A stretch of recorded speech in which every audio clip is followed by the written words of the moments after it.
Okay, everybody. So, for today, what we're going to be doing is we're going to be talking about some new angle relationships.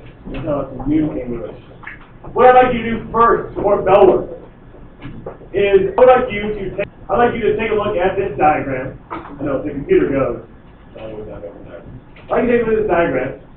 You can see it says A, B, C, D, E, F, G, H. What I'd like you to do is first start by copying down that diagram. After you have that diagram copied down, what I'd like you to do is like you identify supplementary pairs and congruent pairs of angles. Now, there's only one way that we're able to identify supplementary angle pairs right now. The only way you can do that is by saying that they are a linear pair. So what you want to do is identify a linear pair. And there's only one way that we know that angles are congruent. What is the only way, the only theorem we have learned? There's only one theorem I've actually learned that allows us to state that two angles are congruent. Yeah, the vertical angle theorem. So the vertical angles, they are congruent. And that's what we proved yesterday when we were working through our working through. So like I said, for bell work today, I'm giving you time. Please copy down that diagram and then list all the supplementary and list all the congruent angle pairs. I'm going to start the timer here in about 30 seconds. Please get that diagram copied up.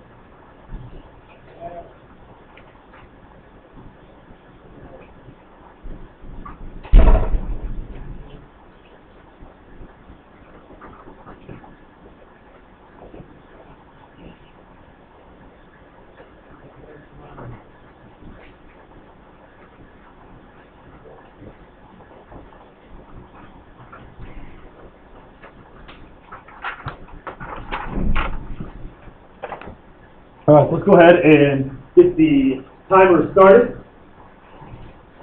Like I said, all I would like you to do is please list the angle pairs that are supplementary, or the ones that are linear pairs, and list the ones that are congruent, or the vertical angle.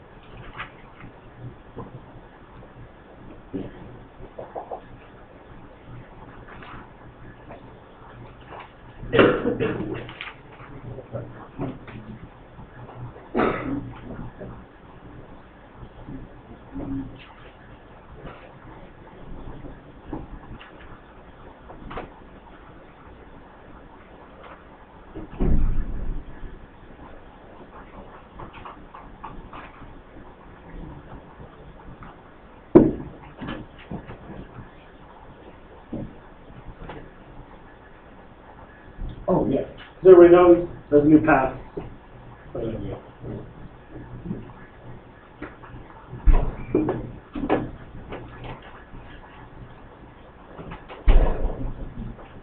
Yeah. Oh, perfect.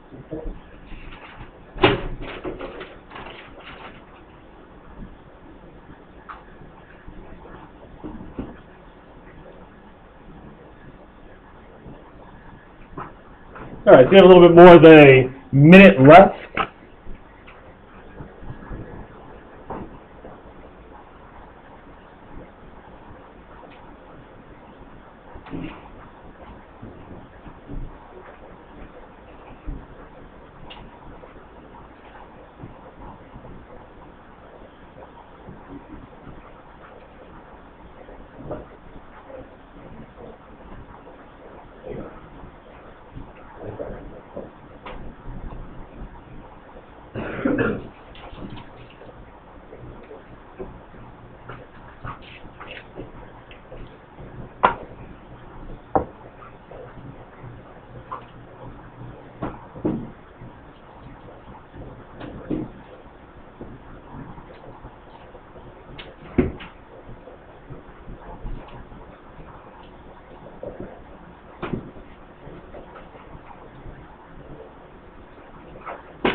So we are trying to identify linear pairs, right? So the big definition for linear pairs, right, are two adjacent angles whose non corresponding sides are opposite rays. So in fancy non-math terms, it means that A and B are B and C, C and D, and A and B. So under your supplementary angles, you could have listed A and angle A and angle B. You could have said angle B and angle C. You could have said angle C and angle B. Or you could have said angle D and angle A. Another from the top. And then for the bottom, I'll just circle here in blue. You could say E and M, F and G, G and H. Those are all linear pairs. If they're linear pairs, that would make them supplementary angles. All linear pairs are supplementary, but not all supplementary angles are linear. Alright, and now, Rebel told us, reminded us maybe, told us for those that had forgotten, that vertical angles are congruent. So in this case, angle A is congruent to which angle? So angle A is congruent to which angle? You say E, what would it be? So what's the vertical angle to A? No, C, yeah, C. C. So this is a vertical angle pair, this is a vertical angle pair, and over here you have E and G, and H and K. Those are your vertical angles. And the big thing to take away in terms of vertical angles is first you should be able to identify them. So vertical angles, remember you have two intersecting line segments of ray. The opposite angle is a vertical angle. And then if you were here yesterday, the theorem that we prove is going to be that vertical angles are congruent. Alright, so here's what I need you to do next.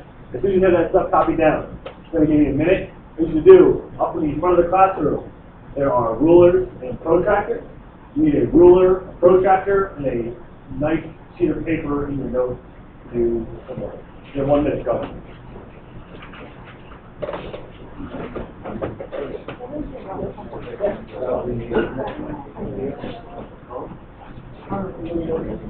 Jeremiah. So if I have like a 7, I'd probably like a 2, 3, yeah.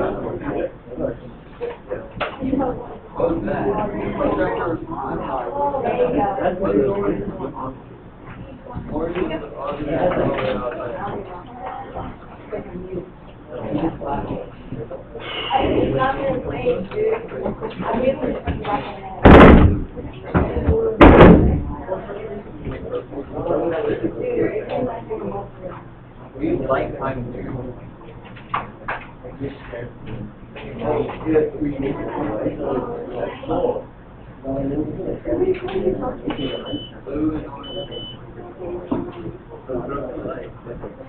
Okay, folks, ready your attention, please.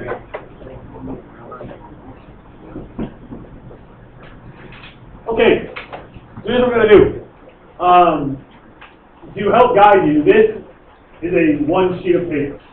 Alright? So like the sheet of paper that you're using is 1 sheet of paper. So that way when I put a line on this, you have an idea of like where you should put your line relative to your paper. Right? So here's what I need you to do. I need you to take your straight edge, take your ruler. I need you to draw a line. The correct thing. There we go. I need you to draw a line right about there. So draw a horizontal line right through. All right, and make sure you're giving yourself enough room. Notice how mine's about a quarter of the way down the table. Make sure you're giving yourself plenty of.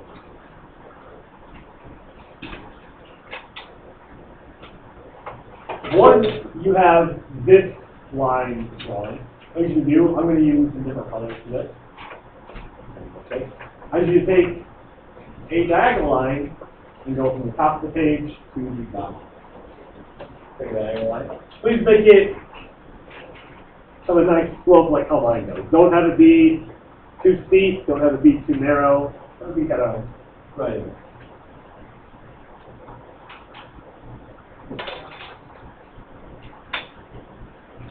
Alright, and then we are going to label our things, we wish it. So let's label the black line M.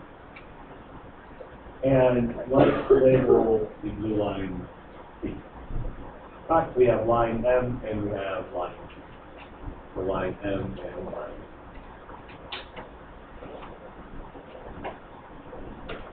Okay, so let's pretend that, because it's very easily can be realistic, let's say that we have no idea how to use a protractor.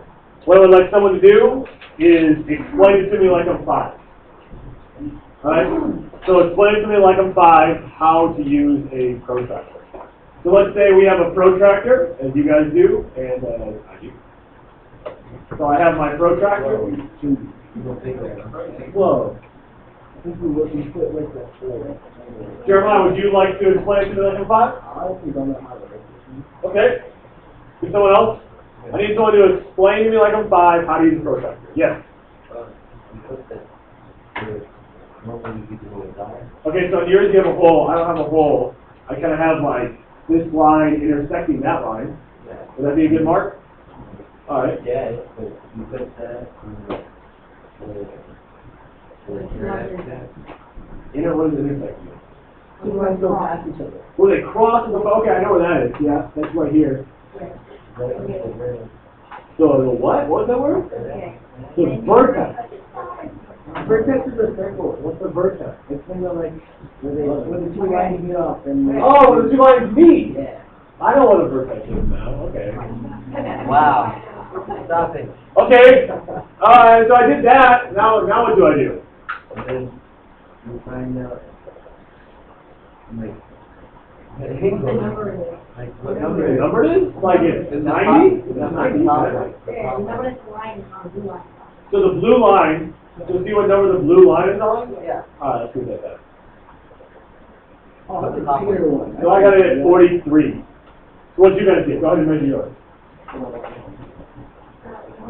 So what you do is you take that small little circle where it might be an intersection on yours.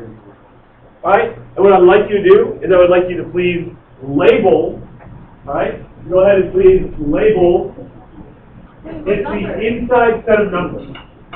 It's the inside set of numbers. Because those are for acute, the big ones are for expected.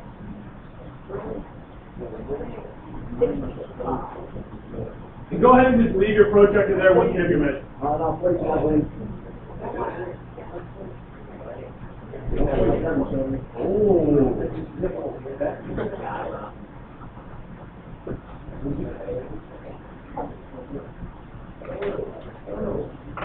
Ladies and gentlemen, you can see here, this is Peter.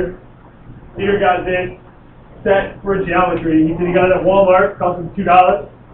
You can see there are 2 compass sides. We got a square edge in there, we got some pencils, we got a sharpener, an eraser, multiple protractors. If you and your family have the resources and the time, I would suggest you go get your own. I will have compasses for you to use.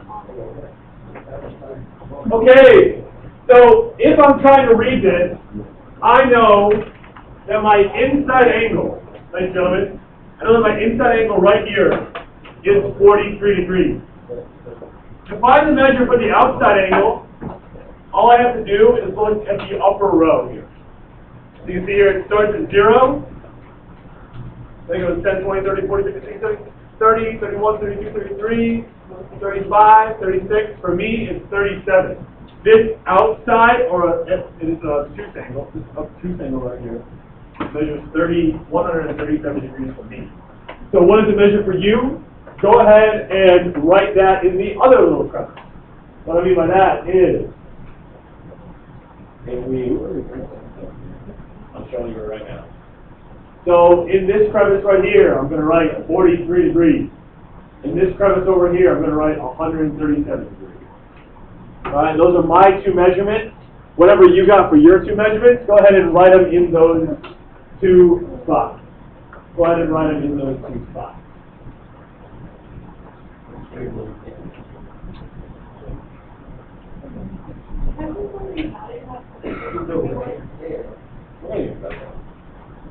So Dieter just said, technically, we don't have to measure the second one. Dieter, why don't you have to measure the second one? And the answer 180 because they're what? And we're allowed to say they're supplementary angles because they're also Linear pair. linear pair. Good. Alright, let's pull this back down here. Alright, folks, now what I'd like you to do is, looking at this, I would like you to please take your protractor. I would like you to invert it 180 degrees. And I would like you to measure this angle down here. Measure it. Measure it. It's the same. Measure it. There's no point.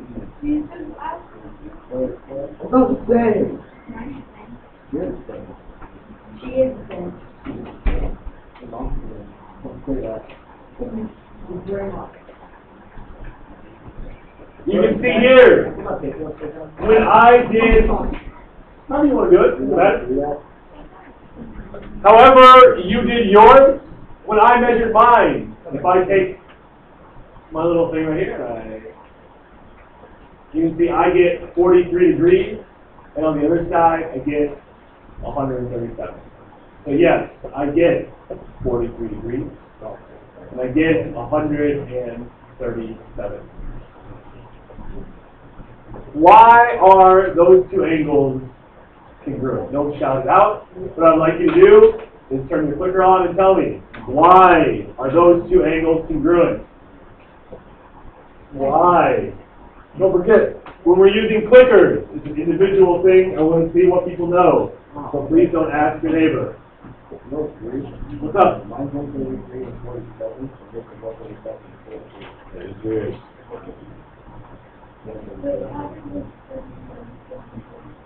It should be. It's not better than user error. I want you to write Why 43, 43, why got the Can't same tell you. answer? Yell that. I know I did. You go, what of these? Oh, I know. So I lined this up right here. I got oh, no problem. You want to have it all the way through. Maybe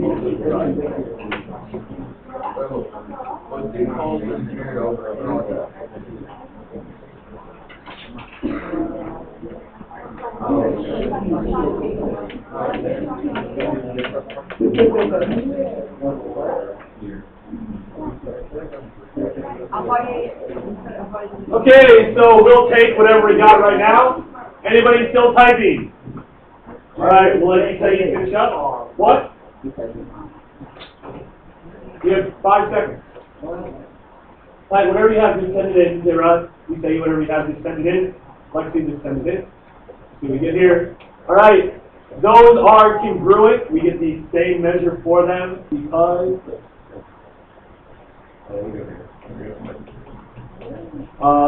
they equal 180. Sure, not quite. Right, they equal 180. 43 and 137 do, but 43 and 43 don't. Because the line is the same slope as crosses. Because vertical lines, these lines they have the same degree of crossing each other. That's good. Because the vertical angle. The vertical angle. The vertical angle here. The vertical angle here. How many people? So you will plate. How many people?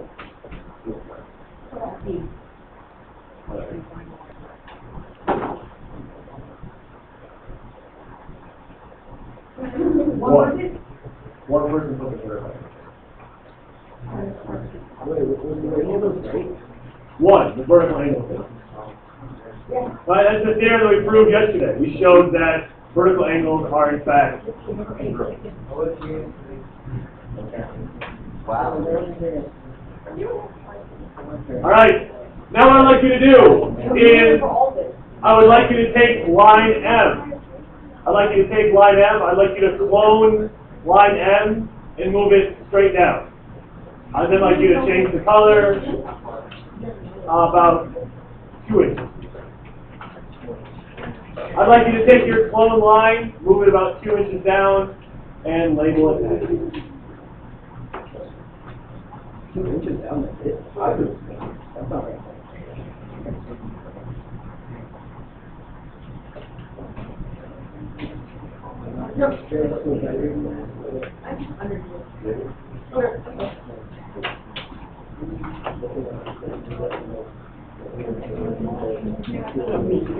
Once you have line M appropriately labeled with an N and your arrows, I would then like you to please measure all your new angles and see what you get.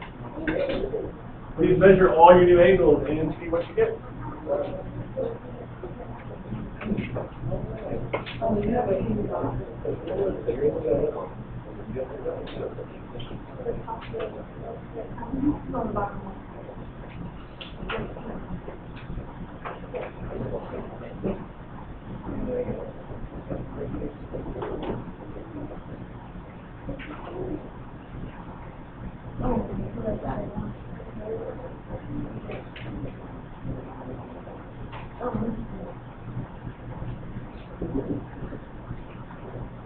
I got 42.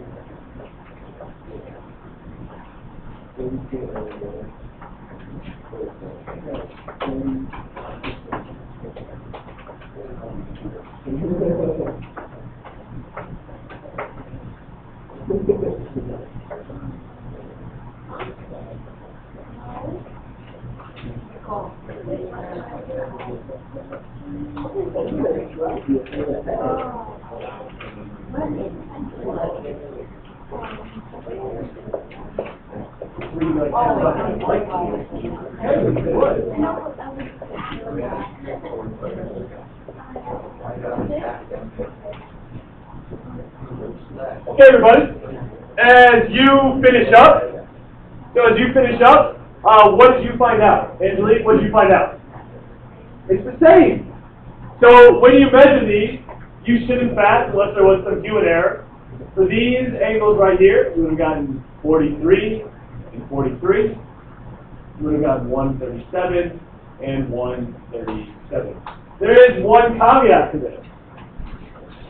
What is the relationship between line M and line N? Just go ahead and think about it for a second. Don't shout anything out.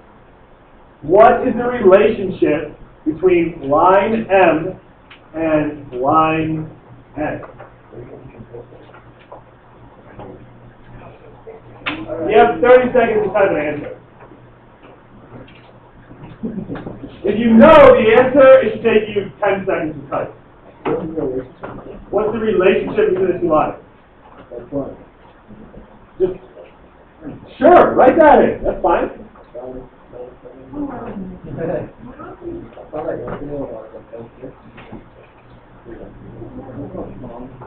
CLONE. You have 10 seconds if you wanted to submit an answer. If you're not in yet, go ahead and say what you got. What do people say here? They're clones. They're clones. Coincide means they're the same line. I don't know. Parallel. Supplementary or angle is not line. Line can be supplementary. Oh, I guess the line is a supplementary. They're parallel. They are parallel. And we had actually two of the exact same things. They are parallel. So when we cloned that line, we took a line, right, ladies and gentlemen? We took a line that had a particular slope at a particular place. We took that same line with the same slope, but moved it to a new place. Same slope, different y-intercepts, they're parallel. M is parallel to N. This only works like this. Only something to use. I say only. This works with M is parallel to N. Does anyone remember how we denote on our diagram that M and N are in fact parallel? What we put on the actual lines to show they're parallel. Oh, that's congruent. Oh, the arrow. Yeah, we just put two little arrows. So I'll do them here in purple. We just put two little arrows like that. So they are parallel. The only thing we haven't talked about is that blue line, line T. Line T is a special line. Line T has a special name. It is called a transversal. Transversal.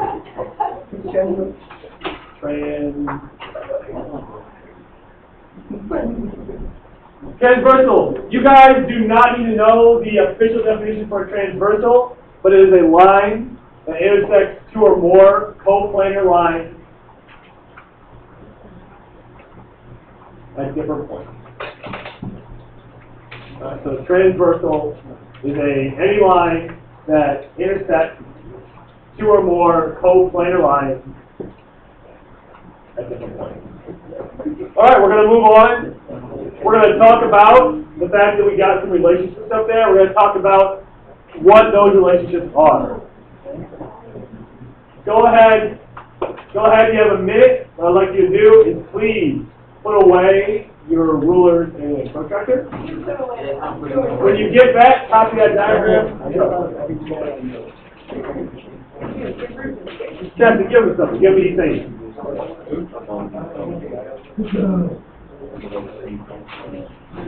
If you're just sitting there, you should be copying down the diagram. If you're just sitting there, you should be copying down the diagram. Now look at you. Yeah.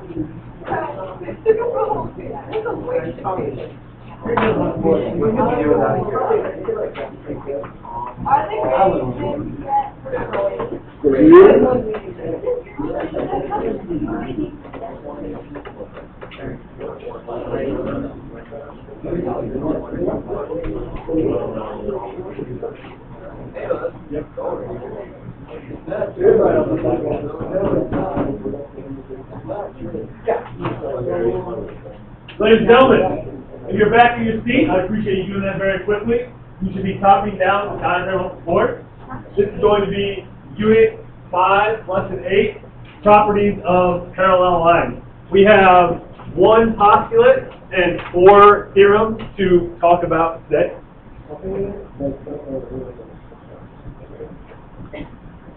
Because we use protractors and rulers, and we're trying to be precise. And that's a little step.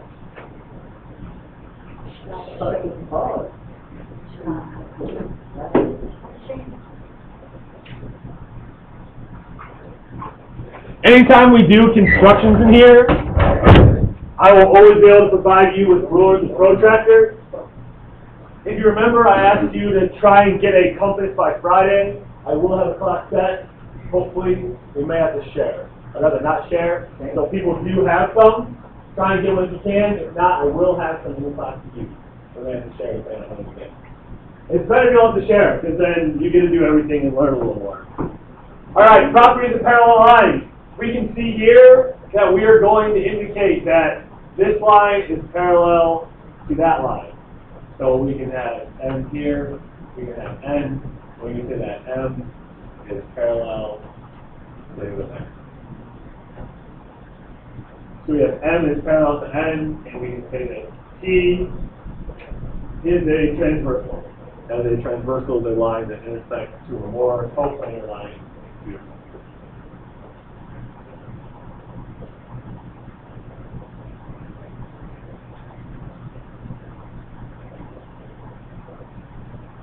The reason that we always want to make sure to put those little arrows on there to indicate that they're parallel is sometimes when we're drawing, or rushing through our drawings maybe, you might end up drawing two lines that look like this, and you can't quite tell if they're parallel.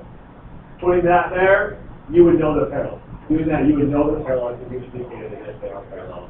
Whether that was a given, or whether that was something that was totally or more complicated. Alright, so looking at properties of parallel lines. Here's your first property, and it is a postulate.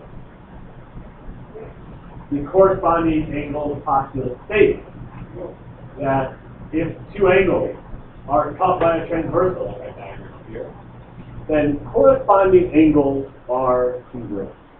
Just so you know, all 5 of these postulates or theorems along These would all be things that would go on the word wall, and I would also put heavy emphasis on potentially putting them minor index cards. These are going to be things that we're going to use a lot when we are proving triangles and all that.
Okay, so what we need to know is which of those are the corresponding angles. When we use that term corresponding, what does that mean?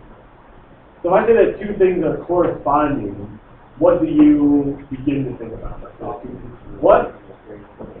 They're similar. Okay, they're similar. What else do we think of corresponding? Talking and communicating. Okay. What else do you think about when we're thinking about corresponding? Like if I said that there were, you had like, let's say like something like standard like that, like think about like a car. Right? They're like a little scooter that I ride, right? If there were corresponding parts, right, on another scooter, well the brake lever, the right brake lever on mine would correspond to the right brake lever on the other scooter. And every other scooter would have that similar type of brake lever, right? All those brake levers correspond. We'll be able to replace them very easily. So my, and I think the reason you're able to do this Yeah. I didn't learn that from my Brian. That's like, oh, really? it's a parking lot. It's like bright red. And it's bright red in the middle of the parking lot. Oh, yeah? So, the corresponding angles here, angle A is congruent to angle, they want to take a guess at which one is the corresponding angle? C would be the vertical angle. What? E. E. E. E. Angle A and angle E are corresponding angles, and they are congruent by the corresponding angle phi. So they are corresponding angles by the definition of corresponding angles, and they are congruent by the corresponding angle phi. Just so you know, yesterday that vertical angles theorem. If your notes aren't all nice and neat, I have one entire page of graph paper that I worked through the whole thing in very neat handwriting. It'll be up on Edmodo. Okay, so angle B is congruent to which angle? Anna, angle B is congruent to which angle? Good. Angle C is congruent to which angle? Jacob Whippet?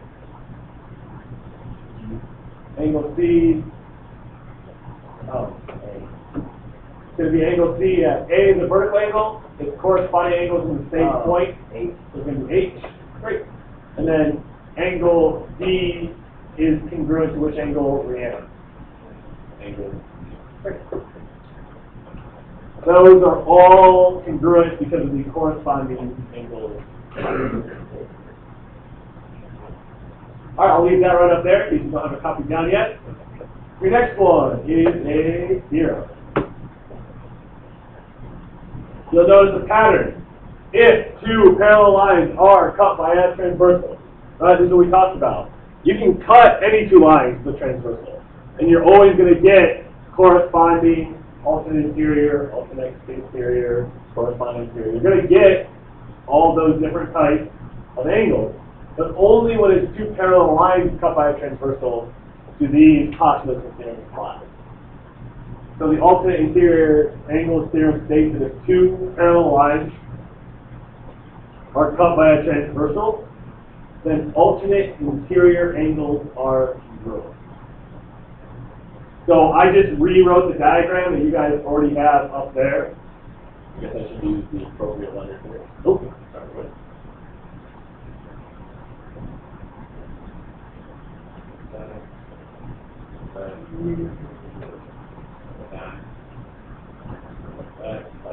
We have A, B, C, D, E, and F.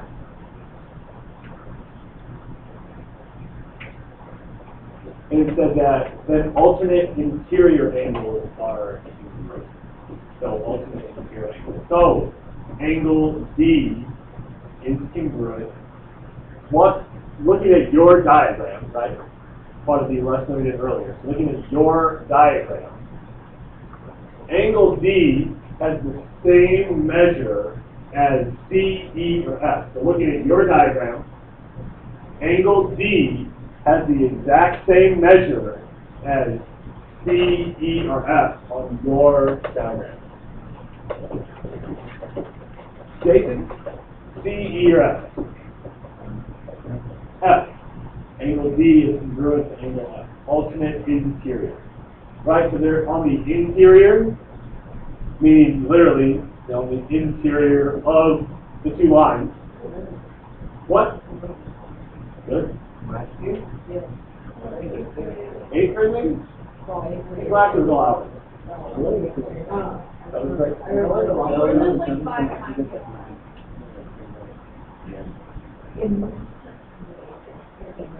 Well, that's always a good thing. Nice, easy lesson for most people knowing if they've already learned it. Just read right through. So angle D is congruent to angle F, and angle C is congruent to angle E. That's the alternate interior angle theorem.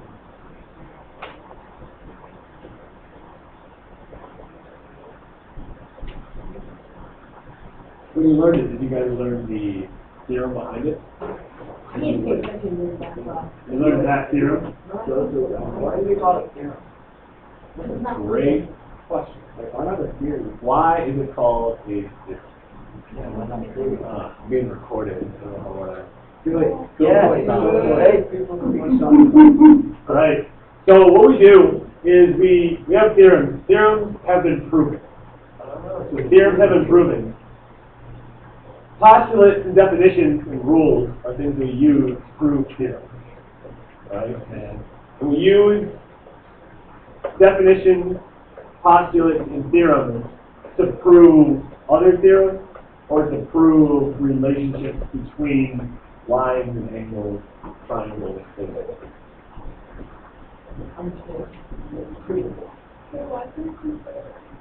Oh, it's proof. It's not from a book, it's proof.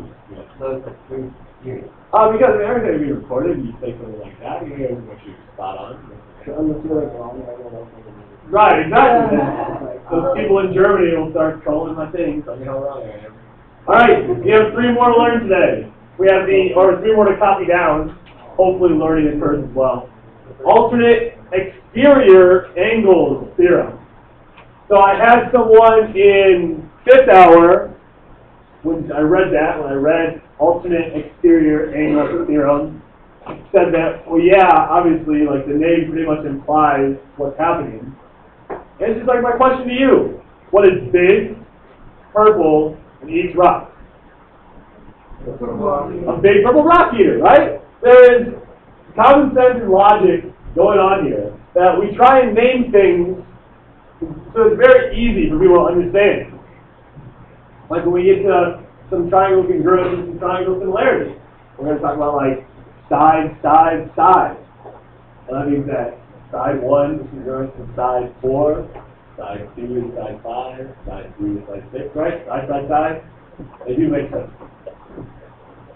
Try and think about that when we So two parallel lines are cut by a transversal, those start the same way. Then alternate exterior angles are equal. In this case, we get angle A is congruent. That's why it changes to the same number you have right there. We have A, B, C, D, E, F, G. Once again, this diagram is just written back up there every time. That way you can have something to visualize.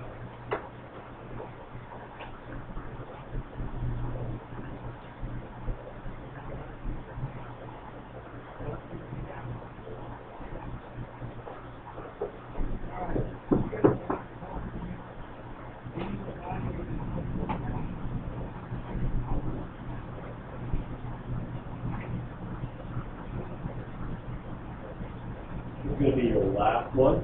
Anyone still running? Not quite anything?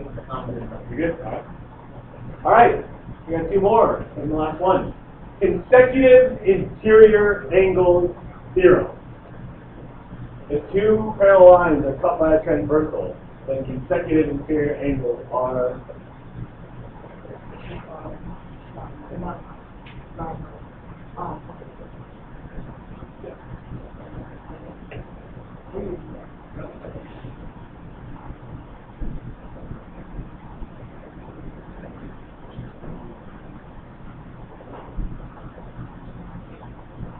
consecutive interior angles theorem states that if two parallel lines are cut by a transversal, then consecutive interior angles are. What I would like you to do, I'd like you, since you're please copy that down, take a look back at the diagram that you created to start a class today. You can see I have A and B labeled up there. Those are consecutive interior angles. On your diagram, you're going to have those labeled as B and E. What I'd like you to do is looking at your diagram. Yeah, like the one you created in the beginning when we measured everything for. Yeah. What I'd like you to do, look at the angle measurement at D and E. So look at the angle measurements D and E and see what relationship those two angles have. Nope. Jeremiah, what's the relation between those two angles? Do they equal anything? What do D and E equal?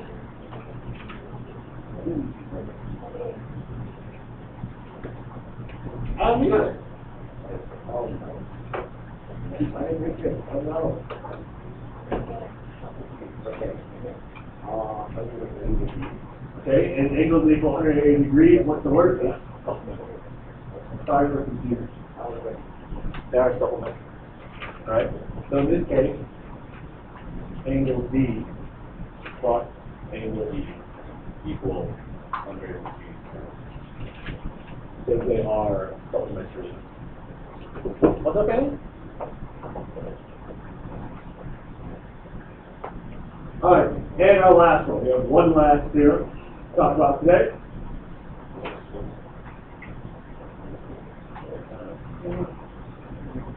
The perpendicular transversal theorem states that if two parallel lines are cut by a transversal, that is perpendicular to one line and is perpendicular to the other. And that should make sense based on what we just went through, right? If this angle right here is 90 degrees, well then I could say its vertical angle is 90 degrees. And I know that alternate interior angles are congruent, so that's 90 degrees. And this vertical angle has to be 90 degrees. And these are a linear pair. And these are a linear pair. There's a linear pair right here, a linear pair right here. So if one measure is 90 degrees, and they're a transversal with two parallel lines, right? We have to have that caveat. Parallel lines are by transversal, and it's going to be perpendicular to both. It's gonna be put in bid there. So,